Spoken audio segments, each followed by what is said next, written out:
इस वीडियो में हम बात करेंगे b.ed बुक 8625 हायर एजुकेशन के इम्पोर्टेंट क्वेश्चन की और साथ साथ पूरी बुक का रिव्यू करेंगे। Welcome to lectures 365। अगर चैनल पर नए हैं तो इसको सब्सक्राइब करके बेल आइकन को प्रेस कर लीजिए। क्वेश्चन नंबर 1 है explain nature, need, scope and challenges of higher education in Pakistan. Higher education को पाकिस्तान में कौन कौन से मसाइल का सामना करना पड़ता है, हायर एजुकेशन की ज़रूरत क्यों पेश आती है और इसकी स्कोप क्या है, ये तमाम तर बातें हमने बयान करनी है। आंसर की तरफ बढ़ते हैं। Higher education is the type of education that is given in post secondary institutes like colleges, university. Higher education से मुराद वो तालीम है जो कि सेकेंडरी एजुकेशन के बाद दी जाती है, जो कि यूनिवर्सिटियों में दी जाती है और कॉलेजेस में भी दी जाती है। बात करते हैं नीड, इम्पोर्टेंस, स्कोप की। देखते हैं पाकिस्तान में इसकी क्या इंपॉर्टेंस है, क्या स्कोप है। Expand knowledge. जब आप हायर एजुकेशन के लिए एडमिशन लेते हैं तो डेफिनेटली जो पहले से आपने इल्म हासिल किया हुआ है, आप अपने उस इल्म को एक्सपेंड करते हैं। पहले से ज़्यादा लॉजिक्स, पहले से ज़्यादा नज़रियात, पहले से ज़्यादा अकल आप हासिल कर लेते हैं। नेक्स्ट है एक्सपेंड स्किल। आपकी जो स्किल है वो भी बढ़ जाती है, पहले से बेहतर हो जाती है। बेटर फ्यूचर, आपको एक बेहतर मुस्तकबिल मिल जाता है, बेहतर मुस्तकबिल की ज़मानत मिल जाती है। वेल राउंड, आपकी जो इम्प्रूवमेंट है यानी ज़िंदगी के हर पहलू के हवाले से आपकी जो है ना बढ़ोतरी होती रहती है, चाहे वो अकली हो, समाजी हो, सियासी हो, हर हवाले से आपकी जो अकल में है ना इजाफा होता रहता है। इम्प्रूव थिंकिंग, आपकी सोचने समझने की सलाहियत बेहतर हो जाती है। पर्सनल ग्रोथ, आपकी जो ज़ाती ग्रोथ है, नशोनुमा है, वो भी होती है। अब ज़ाती नशोनुमा में फ़िज़िकल ग्रोथ भी आ जाती है और मेंटल ग्रोथ भी आ जाती है। दूसरों के साथ कैसे उठना बैठना, बातचीत करनी है, मसाइल को कैसे हल करना है, ये सारी ग्रोथ आपको मिलती है जब आप हायर एजुकेशन लेते हैं। तो कैरियर प्रेपरेशन, जो भी आपने कैरियर सेलेक्ट करना है, जो भी आपने पेशा सेलेक्ट करना है, कमाने के लिए, ज़िंदा रहने के लिए आपको पैसों की ज़रूरत है, तो वो पैसे कमाने के लिए जो भी आप कैरियर सेलेक्ट करेंगे उसके लिए आपको हायर एजुकेशन मदद देगी। नेक्स्ट पॉइंट है बेटर कम्युनिकेशन। आपकी कम्युनिकेशन बेहतर होती है। सेंस ऑफ अकम्पलिशमेंट, जब आप कोई टास्क कर लेते हैं, जब आप कोई अचीवमेंट कर लेते हैं तो आपको बहुत ज़्यादा सुकून मिलता है, मज़ा आता है, फिर नया से नया टास्क करने का आपका दिल करता है। यानी 100 रुपया कमाने के बाद आपको 1000, फिर लाखों और फिर करोड़ों कमाने का दिल करता है। नेक्स्ट है जी करियर, पर्सनल, सोशल बेनिफिट्स। यानी जब आप हायर एजुकेशन हासिल करते हैं तो आपके करियर में बेहतरी आती है, आपकी ज़ाती सलाहियतें इंप्रूव होती हैं और आपकी सोशल जो स्किल्स हैं उनमें भी इम्प्रूवमेंट होती है। तो ये हायर एजुकेशन की नीड भी है, इम्पोर्टेंस भी है, स्कोप भी है। ये सारे पॉइंट आप इस एक हेडिंग, जो भी हेडिंग पेपर में आए, जो भी क्वेश्चन पेपर में है, आप ये सारे पॉइंट्स उस एक हेडिंग के अंदर लिख सकते हैं। नेक्स्ट पॉइंट है ग्रेटर सेंस ऑफ अकम्पलिशमेंट। ये ऑलरेडी एक्सप्लेन कर चुके हैं। आइडेंटिफिकेशन ऑफ स्किल्स, यानी हायर एजुकेशन के बाद आपको पता चल जाता है कि आप किस स्किल में माहिर हैं और किस स्किल को आपको लेकर आगे बढ़ना चाहिए। ग्रेटर सेंस ऑफ डिसिप्लिन, आप में नज़्म व नस्क आ जाता है। इम्प्रूव्ड अंडरस्टैंडिंग, और आपकी सोचने समझने की जो सलाहियत है वो पहले से ज़्यादा बढ़ जाती है। अब पाकिस्तान में हायर एजुकेशन को कौन कौन से मसाइल, कौन कौन से चैलेंजेस दरपेश हैं वो देखते हैं। सबसे पहले क्वान्टिटी, यानी हायर एजुकेशन में जो सिलेबस पढ़ाया जा रहा है वो बहुत ज़्यादा बर्डनाइज कर दिया जाता है बच्चों को, और बच्चों की स्किल जो है ना बेहतर तरीके से इंप्रूव नहीं होती। यानी क्वांटिटी पर फोकस किया हुआ है, क्वालिटी पर फोकस नहीं है। इक्विटी, मसावात नहीं है, यानी गरीब के बच्चों को ये तालीम नहीं मिलती। एक्सपेंस बहुत ज़्यादा हो जाते हैं, यानी गवर्नमेंट को चाहिए कि ज़्यादा से ज़्यादा इस हवाले से स्टेप्स ले ताकि ये इक्विटी भी आ जाए। सॉरी, ये इक्वालिटी होना चाहिए, वो नहीं है। फिर नेक्स्ट पॉइंट है क्वालिटी। ये क्वांटिटी और क्वालिटी सेम पॉइंट है मोस्टली, क्योंकि जब आप क्वांटिटी पे फोकस करते हैं तो क्वालिटी नहीं रहती, और जब क्वालिटी पे फोकस करते हैं तो फिर आप क्वांटिटी पे फोकस नहीं कर पाते। तो ये दोनों ही बेसिकली प्रॉब्लम्स हैं, इनको आप अपने अंदाज से भी एक्सप्लेन कर सकते हैं। नेक्स्ट है स्टूडेंट अनरेस्ट, बेचैन स्टूडेंट, बच्चों में बड़ी बेचैनी रहती है। यानी फॉर एग्जाम्पल आपके पास हायर एजुकेशन का इंस्टीट्यूट नहीं है आपके एरिया में, आपके इलाके में, और आपको जाना पड़ रहा है 30 से 35 किलोमीटर दूर रोज़ाना की बुनियाद पर, तो बच्चे बेचैन हो जाते हैं, वो परेशान हो जाते हैं और वो स्कूल जाना छोड़ जाते हैं। यानी आपके लोकेलिटी में करीब करीब स्कूल का ना होना भी ये एक मसला है, जिसकी वजह से हायर एजुकेशन की तरफ बच्चे नहीं बढ़ते, मोस्टली मैटर तक ही महदूद रह जाते हैं। उसके बाद आता है फैकल्टी, जो स्टाफ आपके पास मौजूद है वो स्टाफ जो है ना अच्छा नहीं होता, यानी वो इस काबिल नहीं होता कि हायर सेकेंडरी लेवल पर बच्चों को पढ़ा रहे हों। ठीक है जी, बस वो पुराने ज़माने के कोई टीचर जो लगे हुए हैं उनकी वजह से बाकी जो अच्छे नए टीचर्स हैं उनको भी मुश्किलात के ज़ुमरे में, चैलेंज के ज़ुमरे में यहाँ पर एक्सप्लेन कर दिया गया है जी, वो भी इसी ज़ुमरे में फिर आ जाते हैं। नेक्स्ट पॉइंट आता है जी courses of curriculum, courses and curriculum. जो करिकुलम, जो निसाब आप पढ़ा रहे हैं, वो निसाब इतना मुश्किल होता है कि बच्चों को इंटरेस्ट ही नहीं रहता, पढ़ने का दिल ही नहीं करता, फिर जब वो रोज़ रोज़ मार खाते तो नतीजे में वो स्कूल छोड़ देते और तालीम छोड़ देते, तो ये भी एक चैलेंज है। नेक्स्ट एकेडमिक फ्रीडम, बच्चों को एकेडमिक फ्रीडम नहीं है, यानी वो मोस्टली हम उनको सी वर्क बहुत ज़्यादा दे देते हैं और एच वर्क भी बहुत ज़्यादा दे देते हैं, ताकि जो बच्चे हैं वो रिलैक्स ना कर सकें, यानी हर वक्त काम काम करते रहें, किताबी कीड़े बने रहें, तो इस वजह से भी बच्चे बोर हो जाते हैं। यानी रिफ़्रेशमेंट और कोई एक्टिविटी मेथड का इस्तेमाल हम नहीं करते, जिसकी वजह से बच्चे तंग आ जाते हैं। नेक्स्ट पॉइंट आ जाता है पॉपुलेशन एक्सप्लोजन, यानी तादाद बहुत ज़्यादा होती है। आपको पता है कि एक क्लास में 70 80 बच्चे होते हैं, तो उन सबको मैनेज करना, पढ़ाना, समझाना नामुमकिन सा हो जाता है। अब आपने इन चैलेंजेस को काबू करना है, तो आपने क्या करना है, ये जो चैलेंजेस हैं इन सब के उलट काम करना है, यानी क्वांटिटी को नहीं क्वालिटी पे फोकस करना है, तो इक्वलिटी को लेकर आना है। तो ये सारे जब आप स्टेप्स अडॉप्ट करेंगे, ये सारे सजेशंस आप अडॉप्ट करेंगे, तो आप इन चैलेंजेस को मीट कर पाएंगे। बढ़ते हैं क्वेश्चन नंबर 2 की तरफ। क्वेश्चन नंबर 2 है explain need, role, modes of universities. University की ज़रूरत क्यों पेश आती है, इनका किरदार क्या, और कौन कौन सी यूनिवर्सिटियाँ, किस तरीके से यूनिवर्सिटी की तालीम दी जाती है। फर्स्ट ऑफ ऑल देखिए, यूनिवर्सिटीज़ क्या होती है, ये होती हैं educational institutions designed for instruction, examination और बोथ। ऐसे इदारे, ऐसे तालीमी इदारे जो कि हिदायत देने के लिए और इम्तिहानात लेने के लिए बनाए जाते हैं, या फिर दोनों काम करने के लिए बनाए जाते हैं, उनको यूनिवर्सिटीज़ कहा जाता है। अब यूनिवर्सिटी की कौन कौन की अक़साम है, यानी यूनिवर्सिटी की जो तालीम है वो किन किन तरीक़ों से दी जाती है। सबसे पहले फ़ेस टू फेस, यानी आप एक इमारत के अंदर जाएंगे, वहाँ पर टीचर सामने होगा और आप सामने बैठकर उससे सीखेंगे, तो ये हो गया face to face mode of university. दूसरा है डिस्टेंस या फिर ऑनलाइन लर्निंग या फिर ऑनलाइन यूनिवर्सिटी। डिस्टेंस यूनिवर्सिटी वो जो आपके घर से दूर होती है, यानी आपको डेली रोज़ाना की बुनियाद पर जाकर वहाँ पर पढ़ना पड़ता है। ये ऑनलाइन और डिस्टेंस ये मोस्टली सेम है। अल्लामा इकबाल ओपन यूनिवर्सिटी के ज़ुमरे में ये आ जाता है, यानी अगर तो आपके इलाके में अल्लामा इकबाल ओपन यूनिवर्सिटी का रीजनल कैंपस है, तो आप वहाँ पर जाकर, यानी आप घर से दूर है, डिस्टेंस पर है, तो आप वहाँ पर जाकर पढ़ सकते हैं, और ये भी फिर फ़ेस टू फेस यूनिवर्सिटी के मोड में आ जाएगा। तीसरा है ऑप्शन ऑनलाइन, जैसा कि अभी हम वर्कशॉप या फिर असाइनमेंट या फिर दीगर जो काम ऑनलाइन करते हैं यूनिवर्सिटी की वेबसाइट पर जाकर, वो सारा ऑनलाइन मेथड ऑफ या फिर ऑनलाइन मोड ऑफ यूनिवर्सिटी आ जाता है। अब इनकी ज़रूरत क्यों पेश आ जाती है, इनकी अहमियत क्या है यूनिवर्सिटीज़ की, वो देखते हैं। सबसे पहले ये ज़रूरत है जी कि प्रोड्यूस लीडर, आपने लीडर प्रोड्यूस करने हैं, तो आप एक इदारे के अंदर जब तक नज़्म नस्क के साथ नहीं पढ़ाएंगे, तब तक आप लीडर प्रोड्यूस नहीं कर पाएंगे। इसलिए यूनिवर्सिटी की बहुत ज़्यादा अहमियत है।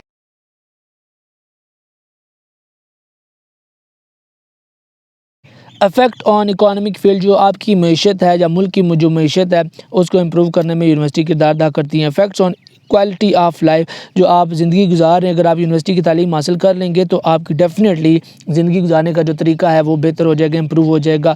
रिसर्च, आप रिसर्च करते हैं यूनिवर्सिटीज़ में जाकर, इनोवेशन करते हैं, नई नई चीज़ें दरियाफ्त करते हैं, ये सारा कुछ यूनिवर्सिटीज़ की वजह से मुमकिन है। जो पॉइंट्स ये हमने बयान किए, ये सारी यूनिवर्सिटी की ज़रूरत और अहमियत को उजागर करते हैं। पब्लिक इंगेजमेंट, बहुत ज़्यादा आवाम यूनिवर्सिटी की तरफ आती है।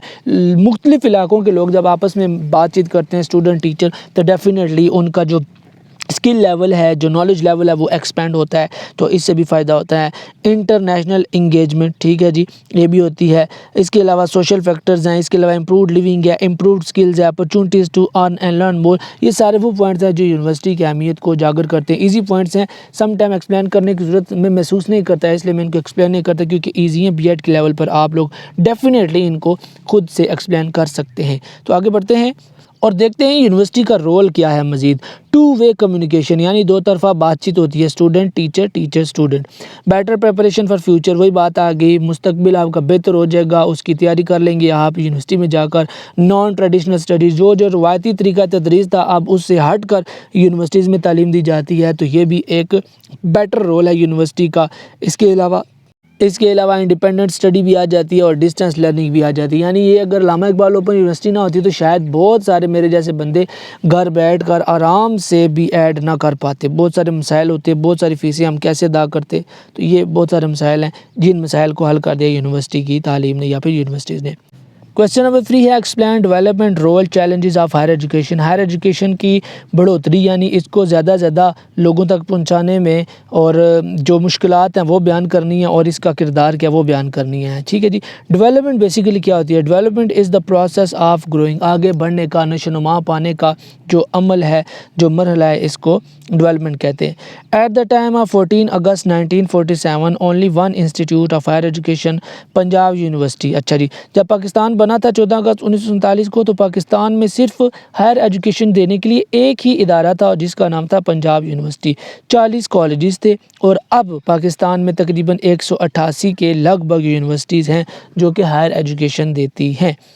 कास्ट 1998 में बनी है, कायद-ए-आज़म यूनिवर्सिटी 1967 में बनी है, अल्लामा इकबाल ओपन यूनिवर्सिटी 1974 में आ गई है। ठीक है जी। इंटरनेशनल इस्लामिक यूनिवर्सिटी 1980 में बना दी गई है, मस्ट बना दी गई है, कॉमसेट बना दी गई है, नम्स बना दी गई है, बहरिया बना दी है। तो ये सारी यूनिवर्सिटीज़ बना दी गई हैं हायर एजुकेशन को प्रमोट करने के लिए। नेक्स्ट पॉइंट आ जाता है जी कि रोल ऑफ हायर एजुकेशन। देखिए, role of higher education commission of Pakistan is to improve quality. इसका हायर एजुकेशन कमीशन का जो मकसद है, जो रोल है, किरदार, वो यह है कि अपने क्वालिटी को इम्प्रूव करना है, फाइनेंशियल एड मुहैया करनी है बच्चों को, यानी स्कॉलरशिप्स देने हैं।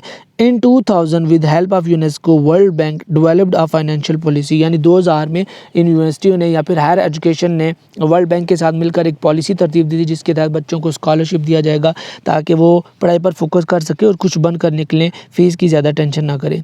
Saint experts to third world countries, जो तरक्की पजीर मुल्क है वहाँ पर एक्सपर्ट को भेजा जाए ताकि वो मुल्क भी तरक्की कर सके।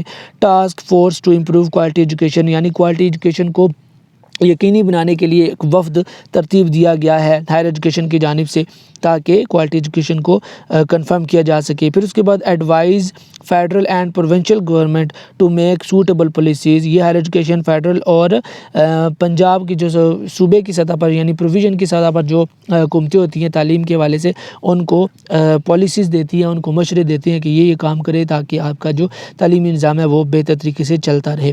Guide the public about the value of degree, degree की अहमियत उजागर करने के लिए हायर एजुकेशन ने अपना किरदार अदा किया है। Serve the cause of national integration, कौम को मुत्तहिद रखने के लिए भी हायर एजुकेशन ने पॉलिसीज़ बनाई, अपना किरदार अदा किया है।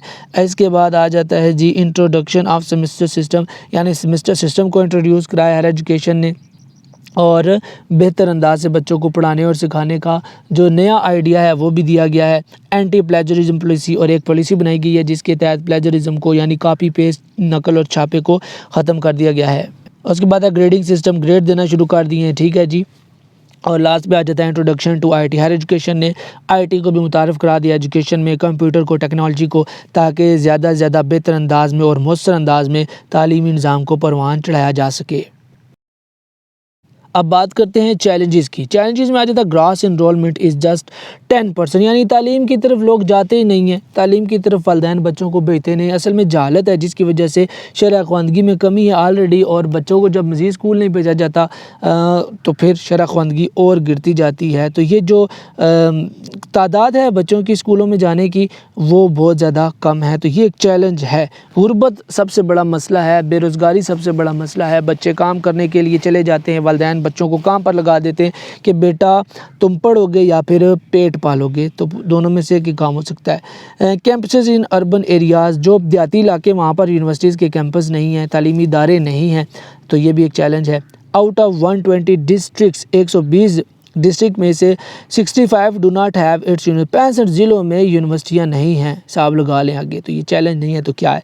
Only 27% of university teachers have PhD, सिर्फ 27% पाकिस्तान में जो यूनिवर्सिटियाँ हैं उनके जो टीचर हैं उनमें पीएचडी स्कॉलर्स मौजूद हैं, अदरवाइज सब जो है ना बस वो थोड़े पैमाने के टीचर हैं। अच्छा, इंडिया में मैंने कुछ साल पहले पढ़ा था कि हर साल तकरीबन 18 पीएचडीज़ निकलते हैं स्कॉलर, और पाकिस्तान में हर साल में 1 से 2 भी निकल आएँ तो बड़ी बात है जी, बड़ी बात है। नेक्स्ट पॉइंट है जी provinces are spending less than 13% budget on higher education. देख लें 13% से भी कम जो बजट का हिस्सा है वो हम तालीम पर खर्च करते हैं, क्योंकि तालीम हमारी प्रायोरिटी ना थी ना है। इसके बरक्स अगर हम दीगर शोबों को देखें, बिल्कुल मिलिट्री देख लें, तो इतने हम एक्सपेंस कर देते हैं जिसका कोई हिसाब किताब भी नहीं होता। No attention is paid to research and development, research की तरफ तवज्जो ही नहीं दी जाती, बस ये भी एक बड़ा मसला है। तो ये चैलेंजेस थे जी सारे। बढ़ते हैं क्वेश्चन नंबर 4 की तरफ। Explain higher education in develop countries, जो तरक्की याफ्ता मुल्क हैं उनमें जो निज़ाम तालीम है, हायर एजुकेशन का जो सिलसिला है, जो सिस्टम है, वो बयान कीजिए। अब तरक्की याफ्ता मालिक में कौन कौन से मालिक हैं? USA, UK, Germany, Australia. ये चंद एक हैं जो कि आपके निसाब में। देखते हैं कि इनका हायर एजुकेशन का सिस्टम कैसे वर्क करता है। USA में 4000 हायर एजुकेशन इंस्टीट्यूट हैं, हायर एजुकेशन के 4000 इदारे हैं। पोस्ट सेकेंडरी सर्टिफिकेट्स जो होता है वो 3 महीने से लेकर 2 साल की मियाद पर मुश्तमिल होता है, और बैचलर की डिग्री जो होती है वो 4 सालों पर मुश्तमिल होती है। 4 इयर्स डॉक्टरेट डिग्री, और जो डॉक्टरेट की डिग्री है वो भी 4 सालों पर मुश्तमिल होती है, और जो प्रोफेशनल डिग्री होती है वो भी 4 से लेकर 6 साल पर मुश्तमिल होती है। यानी आपने किसी जॉब के लिए अप्लाई करना है, आपके पास सर्टिफिकेशन होनी चाहिए, आपके पास डिग्री होनी चाहिए, तो वो जो डिग्री एक्सेप्टेबल होगी प्रोफेशनल, जब आपको माना जाएगा वो तब माना जाएगा कि आपके पास 4 से 6 साल की डिग्री होगी मास्टर की कम अज़ कम, तब जाके आपको जॉब मिलेगी। यानी स्टैंडर्ड ऑफ एजुकेशन वहाँ पर बहुत ज़्यादा हाई है, लेकिन ये तालीम हासिल करना वहाँ पर इतना मुश्किल नहीं है, क्योंकि उनका सिस्टम अप टू डेटेड है, ना कि हमारे मुल्क की तरह या फिर दीगर तरक्की पजीर मालिक की तरह जो अभी बेचारे गुर्बत को दूर नहीं कर सके, तो निज़ाम तालीम को कैसे इम्प्रूव करेंगे। एकेडमिक ईयर की बात करते हैं। फ्राम 32 टू 36 वीक, ये 32 से 36 हफ्तों पर इनका एक तालीमी सेशन मुश्तमिल होता है। स्टार्ट्स अगस्त सितंबर और एंड्स इन लेट जुलाई, जुलाई के आखिर में ख़त्म हो जाता है, अगस्त और सितंबर में ही शुरू होता है। 2 सेमेस्टर होते हैं। 2 to 3 वीक हॉलीडे, 2 से 3 हफ्तों की छुट्टियां होती हैं, जो कि दिसंबर के दरमियान से शुरू होती हैं और जनवरी के आखिर तक जाती हैं। तभी तो हमारे रिलेटिव दिसंबर या जनवरी में आते हैं मोस्टली छुट्टियां लेकर। क्रिसमस की जो छुट्टियां होती हैं, जिनको हम बड़े दिनों की छुट्टियां कहते हैं। स्प्रिंग हॉलीडेज़, हाँ जी बिल्कुल, उनको ईस्टर की स्प्रिंग हॉलीडेज़ होती हैं, जो कि मार्च अप्रैल में होती हैं। ठीक है जी, ये भी तकरीबन 2 हफ्तों की छुट्टियां होती हैं। इसके बाद एडमिशन क्राइटेरिया क्या है? एजुकेशन में आपने दाखिला लेना है तो क्राइटेरिया कहता है जी, क्राइटेरिया वेरीज़ वाइडली, मुख्तलिफ क्राइटेरिया है। पॉलिसीज़ अकॉर्डिंग टू मिशन, जो उनके हायर एजुकेशन के मकासद होते हैं उसके मुताबिक क्राइटेरिया रखते हैं, उसके मुताबिक वो पॉलिसीज़ बनाते हैं। डिपेंड्स ऑन ग्रेड, जिस तरह के ग्रेड होंगे उस तरह की उनकी पॉलिसी होगी। यानी जो पॉलिसी बनाई है कि 70% वाला ही दाखिला ले सकता है, तो 70 से कम होगा तो वो दाखिला नहीं देंगे, हमारी तरह नहीं सिफारिशों पर रख ले। अच्छा जी, language proficiency for foreign student, वो तालिब इल्म जो कि दूसरी मुमालिक की ज़ुबान में इतने महारत नहीं रखती, या कोई पाकिस्तान से चला गया इंग्लैंड में तालीम हासिल करने के लिए, उसकी लैंग्वेज प्रोफिशिएंसी नहीं है, तो वो लैंग्वेज प्रोफिशिएंसी को पहले चेक करते हैं और कहते हैं कि आपको अंग्रेज़ी नहीं आएगी तो अंग्रेज़ी में जो पढ़ाए जाएंगे मुख्तलिफ मुश्किल कोर्सेज़, वो आप कैसे समझ पाएंगे, तो इसलिए पहले अंग्रेज़ी बेहतर करके आएँ। स्टडी लोन्स, हाँ जी, आपको स्टडी लोन्स देते हैं जब आप पढ़ाई कर रहे होते हैं, तो यूनिवर्सिटी की तरफ से, बैंक की तरफ से आपको लोन दिया जाता है, और जब आपकी डिग्री ख़त्म हो जाती है, आपको जॉब मिल जाती है, तो आपकी जॉब से ऑटोमेटिकली वो 30 से 35% हर महीने आपकी सैलरी में से वो पैसे फ़ीस की मद में काट लेते हैं। यूके की बात करते हैं जी, कहता है स्टूडेंट साइज़ फ्राम 4500 टू 32,000, यानी तालिब इल्मों की तादाद 4500 से लेकर 32,000 तक होती है मोस्टली।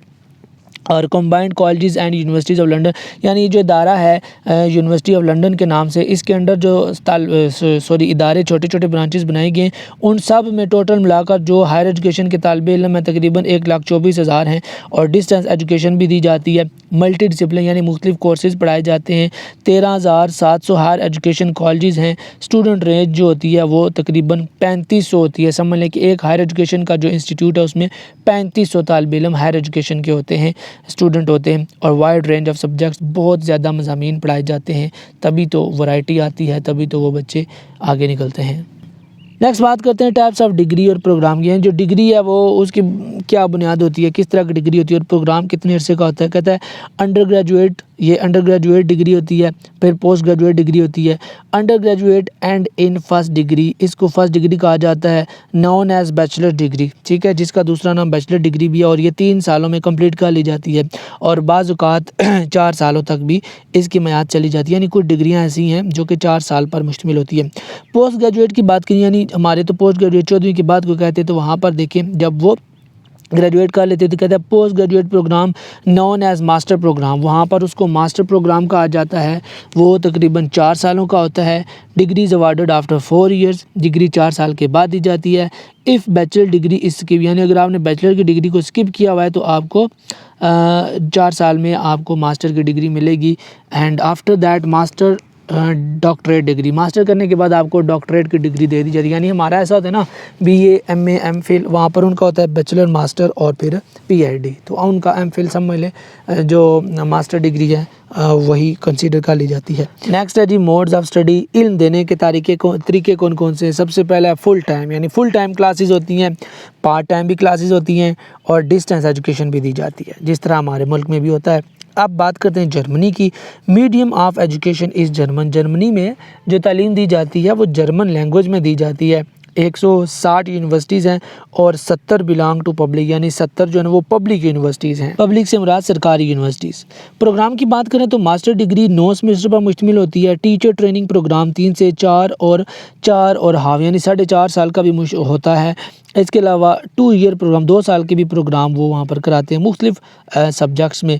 अच्छा जी, मैजिस्टर बनना है आपने तो 2 साल और 2 मेजर सब्जेक्ट होंगे और 2 माइनर सब्जेक्ट होते हैं। बी डिप्लोमा आपने करना है तो सिंगल, यानी एक सब्जेक्ट होगा और वही मेजर होगा, स्पेशल आपका सब्जेक्ट होगा। बैचलर्स मास्टर प्रोग्राम ये 6 सेमेस्टर पर मुश्तमिल होता है और PhD 2 से 4 सालों पर मुश्तमिल होती है। तो इस तरह इनका system of education, higher education चलता है। ऑस्ट्रेलिया में 172 रजिस्टर्ड इदारे हैं, जिनमें 37 गवर्नमेंट की यूनिवर्सिटियां हैं और 3 प्राइवेट यूनिवर्सिटियां हैं। प्राइवेट यूनिवर्सिटी स्पेशलाइजेशन भी करवाती हैं और 2 ओवरसीज़ यूनिवर्सिटी हैं, यानी जो प्राइवेट यूनिवर्सिटी हैं जो कि ख़ास सब्जेक्ट में स्पेशलाइजेशन करवाती हैं वो एक है, और जो ओवरसीज़ यूनिवर्सिटी यानी दूसरे मालिक ने अपनी यूनिवर्सिटीज़ ऑस्ट्रेलिया में खोली हुई हैं, उनकी ब्रांचेस बनाई हैं, वो 2 ओवरसीज़ यूनिवर्सिटीज़ हैं। डिग्रीज़ की बात की जाए तो पहली डिग्री को बैचलर डिग्री कहा जाता है और ये तकरीबन 3 सालों में मुकम्मल होती है। सम टाइम बच्चे 4 साल भी लगा देते हैं, यानी जो फेल होते हैं। 2 टाइप ऑफ मेजर प्रोग्राम, यानी 2 तरह की उनके सामने, जिस तरह हमारे यहाँ साइंस आर्ट्स होते हैं इस तरह उनके यहाँ 2 मेजर फील्ड्स होती हैं, 2 में से एक चूज़ करनी पड़ती है और आपने उसको आगे कैरी करना पड़ता है। रिसर्च बेस्ड एजुकेशन होती है, कोर्स वर्क भी दिया जाए, यानी किताबें पढ़ाई जाती हैं। रिसर्च बेस्ड वर्क भी होता है, आपको रिसर्च करने के लिए भी काम दिया जाता है। और अगर आपने PhD में दाखिला लेना है तो फिर तो आपको रिसर्च लाजमी करनी पड़ती है। उसके बाद आता है PhD जो होती है वो 2 से 4 सालों पर मुश्तमिल होती है और जो ग्रेजुएट डिप्लोमा होता है वो भी 2 से 4 सालों पर मुश्तमिल होता है। Question number 5 is describe different aspects of economic, यानी मईशत के जो मुख्तलिफ पहलू असरअंदाज होते हैं हायर एजुकेशन में, उनको ज़रा तफसील के साथ बयान कीजिए। Aspect is the particular part और फीचर ऑफ समथिंग। एस्पेक्ट किसी भी चीज़ का एक ख़ास फीचर होता है, उसकी ख़ास खूबी होती है, ख़ास पहलू होता है। किसी भी चीज़ का जो ख़ास पहलू होता है बेसिकली उसको एस्पेक्ट कहते हैं। इकॉनमी किसे कहते हैं, मईशत किसे कहते हैं। Economy is the wealth of any country और रीजन, किसी भी इलाके या मुल्क का जो माल होता है, जो पैसा होता है, उसको इकॉनमी कहते हैं। Investment in universities, wastage in higher education, cost effective analysis, यानी अगर हम इकॉनमी की बात करें हायर एजुकेशन में तो ये 3 पॉइंट्स के अराउंड इकॉनमी रिवॉल्व करती है, घूमती है।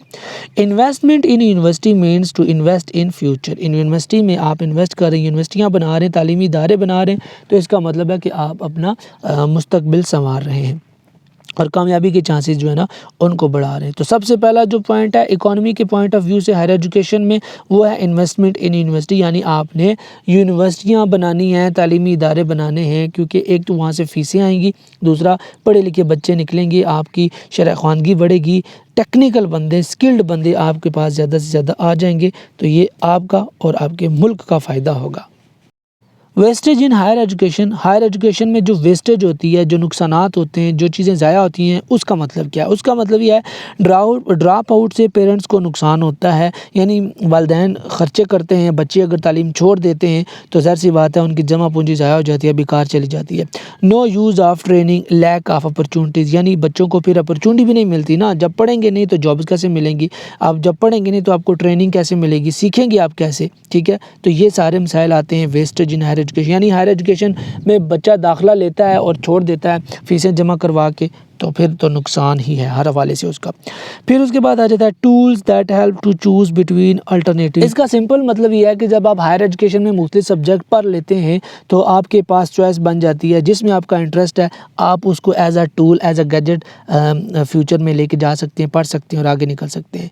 और जो इकॉनमी के वाले से मसाइल हैं उनमें देखिए फैमिली इनकम लेवल, यानी वालिदैन की इतनी इनकम नहीं होती कि हायर एजुकेशन में दाखिला दिलवा सकें, तो ये इकोनॉमिकल इशू है हायर एजुकेशन में। लेवल रेस एंड जेंडर, यानी जो भी आपकी नस्ल है और जो भी आपके बच्चे, हम बच्चों को तालीम दिलवाते हैं, बच्चों को नहीं दिलवाते, तो ये भी इकॉनमी के वाले से एक इशू। हम मोस्टली लोग यह करते हैं कि बच्चियों की तालीम पर रुपया पैसा उतना खर्च नहीं करते जितने बच्चों की तालीम पर खर्च करते हैं, जो कि बिल्कुल गलत है। मैं इस चीज़ के हक़ में नहीं हूँ। हालांकि जो हमारी बहनें बेटियाँ होती हैं वो ज़्यादा लायक होती हैं और ज़्यादा मुस्तैद होती हैं लड़कों की निस्बत। नेक्स्ट है जी लेवल ऑफ़ एजुकेशन। जो लेवल ऑफ़ एजुकेशन होता है, पेरेंट्स लेवल ऑफ़ एजुकेशन, यानी वालिदैन पढ़े लिखे नहीं होते, तालीम की अहमियत को समझते नहीं हैं, और एक तो उनके पास पैसा भी नहीं होता, तो फिर वो बेचारे बच्चों को दाखिला नहीं दिलवा पाते, तो ये भी एक इशू बनता है इकॉनमी के वाले से। और लास्ट पे आ जाता है डिस्ट्रैक्शन, यानी बच्चों को डिस्ट्रैक्ट करने के लिए बहुत सारी चीज़ें आ गई हैं, जैसे मोबाइल, सोशल मीडिया। यानी जैसे पढ़ने के लिए जाते हैं ना तो उनकी तवज्जो दाएं बाएं लेफ़्ट राइट हो जाती है, जिसकी वजह से वो नहीं पढ़ पाते और इकॉनमी फैक्टर वहाँ पर भी आ जाता है, पैसा ज़ाया कर देते हैं वालिदैन का। क्वेश्चन नंबर 6 है explain higher education in developing countries. वो मालिक जो भी तरक्की कर रहे हैं उनमें हायर एजुकेशन कैसे होती है, ज़रा बयान कीजिए। वो मालिक कौन कौन से हैं? इंडिया, इजिप्ट, मलेशिया और थाईलैंड। इनमें बयान कीजिए। इंडिया में क्या होता है कि जो हायर एजुकेशन का मकसद है is to develop intellectual, economic, social values, के बच्चे में आप अकली, मुआशी वाले से और समाजी वाले से जो ज़रूरी बातें हैं, जो वैल्यूज़ हैं, वो बच्चे के जहन में डाल दी जाएँ, बच्चे को एक अच्छा शहरी, वेल ऑल राउंडर शहरी बना दिया जाए। इसके अलावा जी 42,000 इंस्टीट्यूट्स ऑफ हायर एजुकेशन, अल्लाह, हायर एजुकेशन के 42,000 इदारे हैं इंडिया में। Third largest in the world, ये यानी कि दुनिया में जो जिन मालिक में हायर एजुकेशन के इदारे हैं ना ज़्यादा उनकी फहरिस्त में इंडिया तीसरे नंबर पर है। University grant commission is the main institute to run the system. जिस तरह हमारा हायर एजुकेशन है ना सिस्टम, जो हमारा एजुकेशनल क्या कहते हैं उसको, एजुकेशन जो हमारा भी हमने थोड़ी देर पहले पढ़ा है, वो निज़ाम चलाता है एजुकेशन किसको, HEC, हाँ जी, हायर एजुकेशन कमीशन जो होता है, जो सारा तालीम का निज़ाम देखता है। इंडिया में ये निज़ाम देखने के लिए उन्होंने कमीशन बनाया हुआ है, ठीक है जी, उसको बेसिकली यूनिवर्सिटी ग्रांट कमीशन समझ लें आप, ये नाम दिया गया है। और उसके बाद 30 to 40% of faculty is incomplete, यानी 30 से 40% जो है ना टीचर हैं ही नहीं। अच्छा, इदारे तो हैं, टीचर्स की कमी है, लेकिन अब कमी नहीं है, ये पुरानी बातें होगी, अब इंडिया बहुत आगे निकल चुका है। ओपन यूनिवर्सिटी इंडिया में भी है, बिल्कुल जी हाँ, ये जो अल्लामा इकबाल ओपन यूनिवर्सिटी हमारे पास है, उनके पास भी एक यूनिवर्सिटी है जिसका नाम उन्होंने रखा हुआ है ओपन यूनिवर्सिटी, और उसका भी निज़ाम तालीम बिल्कुल ऐसा ही है जैसा हमारे पाकिस्तान में है। अच्छा जी, इजिप्ट की बात करते हैं, मिस्र की बात करते हैं। Free education for all from basic to higher secondary level, ठीक है जी, तमाम बच्चों को कच्ची से लेकर हायर सेकेंडरी तक, 12वीं तक तालीम जो है ना फ्री दी जाती है। Funding is responsibility of state, जो हुकूमत है वो फ़ंड देती है, यानी बच्चों को तालीम देने के लिए वो मदद करती है हुकूमत। In present time 17 public university, ये पिछले साल तक यानी 2 साल पहले तक 17 यूनिवर्सिटी थी जो पब्लिक यूनिवर्सिटी थी, यानी गवर्नमेंट यूनिवर्सिटी थी, और जो प्राइवेट यूनिवर्सिटी हैं उनकी, और जो प्राइवेट यूनिवर्सिटीज़ हैं उनकी तादाद है तकरीबन 89 प्राइवेट हायर इंस्टीट्यूट, हाँ जी 89 है जी जो हायर इंस्टीट्यूट हैं जो कि प्राइवेट तौर पर काम कर रहे हैं। सिंगल एजुकेशन एग्जामिनेशन सिस्टम है, exam is criteria for admission के लिए इम्तिहान लिया जाता है। 79% are enrolled in higher education, तकरीबन 89% बच्चे हायर एजुकेशन में वहाँ पर तालीम हासिल कर रहे हैं। 100% नहीं है, वहाँ पर भी ड्रॉप आउट है और स्टूडेंट्स कम जा रहे हैं हायर एजुकेशन की तरफ। आगे कहता है जी faculty prepares library notes for teaching, जो टीचर हैं जो पढ़ाते हैं वो अपने लाइब्रेरी की मदद से नोट तैयार करके जाते हैं और हायर एजुकेशन में बच्चों को तालीम देते हैं। नेक्स्ट पॉइंट है lack of funding at higher level, इनका भी मसला है कि जो हायर लेवल है वहाँ पर फंडिंग है तो सही लेकिन बहुत कम है। जिस तरह हमारे इदारों में स्कॉलरशिप देते तो हैं गवर्नमेंट के इंस्टीट्यूट, फीसें माफ़ तो करते हैं लेकिन उस हद तक नहीं करते कि सारे के सारे बच्चे तालीम हासिल कर पाएँ। क्वालिटी इशू है वहाँ पर। करिकुला इज़ आउटडेटेड, यानी जो करिकुलम पढ़ाया जा रहा है जैसे हमारे मुल्क में वो बहुत पुराना है, हम वो करिकुलम पढ़ रहे हैं जो कि अंग्रेज़ों के बच्चे आज से 20, 30, 50 साल पहले पढ़ के आगे निकल चुके, हम बहुत पीछे हैं। इसके बाद क्या कहता है जी rigid structure of education is defined at national, यानी जो तालीमी निज़ाम जो मुल्की सतह पर चलाया जा रहा है वो इतना अच्छा नहीं है, पायदार नहीं है। मलेशिया में बात करें तो कहता है एट टाइम ऑफ इंडिपेंडेंस, आज़ादी के वक्त, देयर वाज नो यूनिवर्सिटी, वहाँ पर कोई यूनिवर्सिटी नहीं थी मलेशिया में।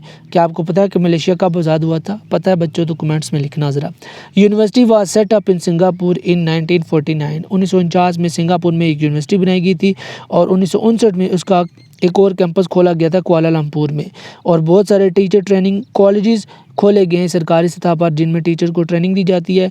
और 20 के करीब यूनिवर्सिटियां हैं और 32 प्राइवेट यूनिवर्सिटियां, 20 सरकारी यूनिवर्सिटियां और 32 प्राइवेट यूनिवर्सिटियां हैं। पॉलीटेक्निक्स के 24 इदारे हैं और knowledge is given through research now, यानी रिसर्च बेस्ड एजुकेशन दी जाती है। थाईलैंड की बात करें तो कहता है हिस्ट्री इज़ 100 ईयर ओल्ड, ये तकरीबन 100 साल पुराना निज़ाम तालीम है थाईलैंड में, यानी हायर एजुकेशन बहुत पुराने अरसे से चली आ रही है। Aim is to promote intellectual, मकसद वही है कि आपने अकली और जो मॉडर्न तालीम है उसको बढ़ाना है। और नेक्स्ट कहता है adopted higher education system from western countries, जो कि तरक्की याफ्ता ममालिक हैं, जैसे अभी हम पढ़ चुके यूके, यूएसए वगैरह, इन्होंने उनके निज़ाम तालीम को कॉपी करने की कोशिश की है ताकि ज़्यादा से ज़्यादा बच्चों को बेहतर अंदाज में पढ़ा सके और उनकी अक्ल को, इस्तेदाद को, फ़हम को बेहतर अंदाज से बढ़ाकर मुल्क व कौम की खिदमत कर सकें।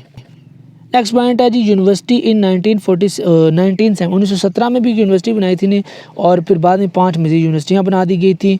Commission of higher education, higher education उनका कमीशन है जो कि हायर एजुकेशन की सारी जिम्मेदारियाँ पूरी करता है, एग्ज़ाम और बाकी सारा जो करिकुलम है वो तरतीब देता है। फोकस ऑन मेमोराइजेशन, वो चीज़ें रटाने पर ज़्यादा फोकस करते हैं। How to deal with real life situation, हकीकत में अगर आपको जो मसाइल पेश आएँ या पेश आते हैं उनको आपने कैसे हल करना, ये चीज़ें सिखाई जाती हैं। एलोकेशन ऑफ रिसोर्सेज, और रिसोर्सेज भी देता है कौन सा इदारा, हायर कमीशन का जो इदारा है वो देता है ये तमाम फैसिलिटीज़। क्वेश्चन नंबर 7 है explain problems and issues in higher education, higher education में जो मसाइल आते हैं और जो मुश्किलात आती हैं वो बयान कीजिए। ये सारे मिलते जुलते क्वेश्चन हैं। अगर पिछले क्वेश्चन को आपने अच्छे तरीके से ग्रैस्प कर लिया है तो डेफिनेटली ये क्वेश्चन आप इजीली कर लेंगे, लेकिन फिर भी मैं इसको थोड़ा थोड़ा पढ़ता जाता हूँ। Higher education is sort of education that takes place in an institute specially university college, higher education से मुराद वो तालीम है जो किसी इदारे बिलखसूस कॉलेज या फिर यूनिवर्सिटी में दी जाती है। अब इसमें जो प्रॉब्लम्स होते हैं कुछ तो हम ऑलरेडी डिस्कस कर चुके हैं ना, मज़ीद डिस्कस करते हैं। Inefficient use of resources, lack of monitoring, inadequate attention for research, emphasize on quantitative education rather than quality education। ये मैं एक्सप्लेन नहीं करूँगा क्योंकि सेम तकरीबन पॉइंट है, ऑलरेडी एक्सप्लेन कर चुका हूँ। लैक ऑफ प्रोफेशनल ग्रोथ, यानी जो टीचर हैं उनमें प्रोफेशनल ग्रोथ नहीं होती है, वक्त के साथ अपने इल्म को, अपनी डिग्री को इंक्रीज़ नहीं करते। Management problems, curriculum and policy continuously changing because of which management issue resolve, जो आपका करिकुलम है, जो आपकी पॉलिसी हैं, तालीमी पॉलिसियाँ हैं वो बार बार तब्दील होती रहती हैं, जो कि बहुत बड़ा इशू है। यानी पिछले साल तक बात की जा रही थी मिसाल के तौर पर कि हम सारा सिलेबस इंग्लिश में कर देंगे, फिर जब 1 साल या 1.5 साल 2 साल गुजरे तो कहना शुरू कर दिया कि दोबारा सिलेबस उर्दू में कर दें। तो ये करिकुलम और पॉलिसियाँ बदलती रहती हैं, इसलिए कुछ मौसर तब्दीली या बेहतरी नहीं आती। तो ये एक इशू है, प्रॉब्लम है। कुछ फाइनेंशियल इश्यूज़ भी होते हैं। फ़ीस स्ट्रक्चर और प्राइवेट यूनिवर्सिटी का वो भी इतना काबिल एतमाद नहीं है, इतना स्टूडेंट फ्रेंडली नहीं है। इनएडिक्वेट फंडिंग है, lack of moral thinking, promoting western culture on name of modernisation. हाँ जी, जिद्दत के नाम पर हम यूरोपियन कल्चर को इंट्रोड्यूस कर रहे हैं। अल्लाह माफ़ करे, कभी कभार टिकटॉक खोलने का मौका मिलता है या देखने का मौका मिलता है। जो यूनिवर्सिटी ऑफ सेंट्रल पंजाब, ये जो यूनिवर्सिटी है इसके जो तालिब इल्म हैं, मतलब देख कर ना हैरत होती है कि ये तालीमी इदारा है या कि गोरों की कोई पार्क है जहाँ पर बच्चे, मतलब बहरहाल एनी हाउ छोड़ दें, हम उसकी तरफ नहीं जाते। नेक्स्ट है जी lack of access of higher education, higher education तक रसाई मुमकिन नहीं होती, तो ये भी मसाइल हैं, इशूज़ हैं। Question number 8 is explain the role of innovation in higher education. Innovation जिद्दत पसंदी, नई जदीद इल्म और नई इजादात का जो हायर एजुकेशन में किरदार है वो क्या है। Innovation is the process of innovating, innovation का मतलब है किसी भी चीज़ को बनाना, प्रोड्यूस करना। रोल ऑफ़ इनोवेशन देखते हैं। डिस्टेंस एजुकेशन बेहतर हो गई है, फॉर्मल एजुकेशन में इसने बेहतरी लाई है, इनफॉर्मल एजुकेशन में भी बेहतरी लाई है। देखते हैं इसके एडवांटेजेस और लिमिटेशंस क्या होती हैं डिस्टेंस एजुकेशन की, यानी आप घर फासलाती निज़ाम तालीम की, यानी क्या उसकी एडवांटेजेस फ़ायदे क्या हैं और इसकी हदूद और क़यूद क्या है। फ्लेक्सिबिलिटी है जी, आप जब चाहें जहाँ चाहें बैठकर ऑनलाइन लेक्चर ले सकते हैं। कन्वीनियंस ईज़ी है, लेकिन अगर इंटरनेट अवेलेबल हुआ तो। अफोर्डेबिलिटी है, यानी तालीम की जो कीमत आप पे करते हैं वो इतनी ज़्यादा नहीं, अपनी जगह बंदा बिठा के वर्कशॉप अटेंड करवा सकते हैं। नेक्स्ट पॉइंट है अफोर्डेबिलिटी, अफोर्ड भी कर सकते हैं आप इजीली। और सेल्फ पेस्ड लर्निंग, अपने यानी जिस तरह वर्चुअल यूनिवर्सिटी का कॉन्सेप्ट है, जब चाहें डेट शीट तरतीब दें और जब चाहें पेपर दे दें, जितना मर्जी पेपर में गैप रख लें, तो ये आसानियाँ तो हैं। लर्निंग वाइल वर्किंग, आप साथ साथ काम कर रहे होते हैं, साथ साथ लेक्चर सुन रहे होते हैं या फिर वर्कशॉप अटेंड कर रहे होते हैं, तो इस तरह से खाक लर्निंग होती है।